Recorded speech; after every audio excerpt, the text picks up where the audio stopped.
Hey everybody, it's Ricardo, and I am here with Frank O'Connor from 34th Street Studios, who is Franchise Development Director of Halo. Hello, sir. How's it going? It is going well. So we are here to talk to you about all things Halo, specifically two things, like the Anniversary Edition. So we got our first look at that at E3. We got a sense of what you guys are putting into it. Can you tell us a little bit more about the game and how much love is being put into it? All the love is being put into it. I can tell you I was playing it all day yesterday, and I'm just going through it, looking at textures and looking at the way the levels have been recreated. And I realized at the end of the day that it had not been a chore. It's far enough along that it's completely fun to play at this point.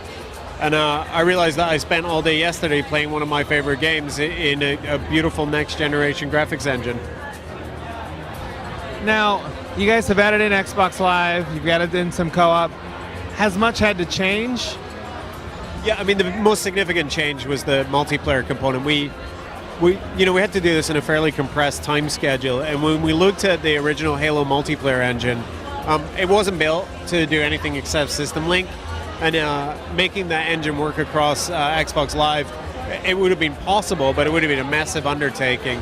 And we also looked at the Reach player base, and we realized that we didn't want to further fracture the existing player base, and so we decided to make the multiplayer in the Reach engine.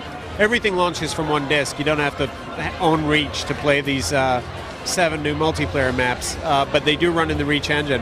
One of the things that we had to do to make that more compelling and to make it work better is a title update for Reach.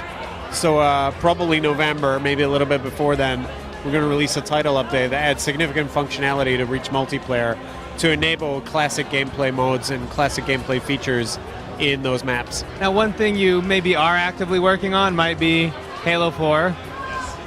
We're working on Halo 4. The team has been working on Halo 4 for a couple of years, obviously.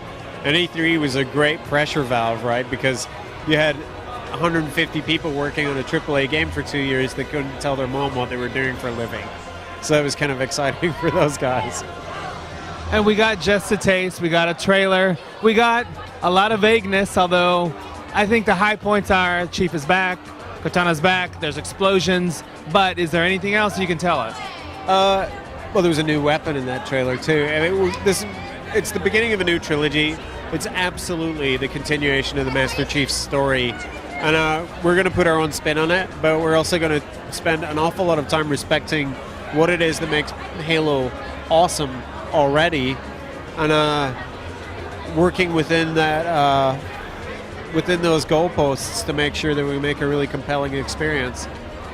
And one thing, just the Halo franchise has always been very receptive to are the fans. So how much of what's happening with Halo 4 is influenced at all by a very vocal fan base that does have access to the internet?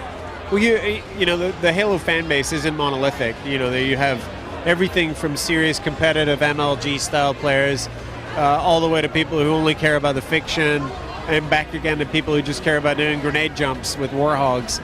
So it's a fool's errand to try and chase after the idea of a monolithic Halo fan. So we can't be all things to everyone, but Halo's a big sandbox, and you can get close to that. What we're doing is making sure that this is recognizably a Halo game in the Halo universe, adding things to it, changing things, even simplifying some things.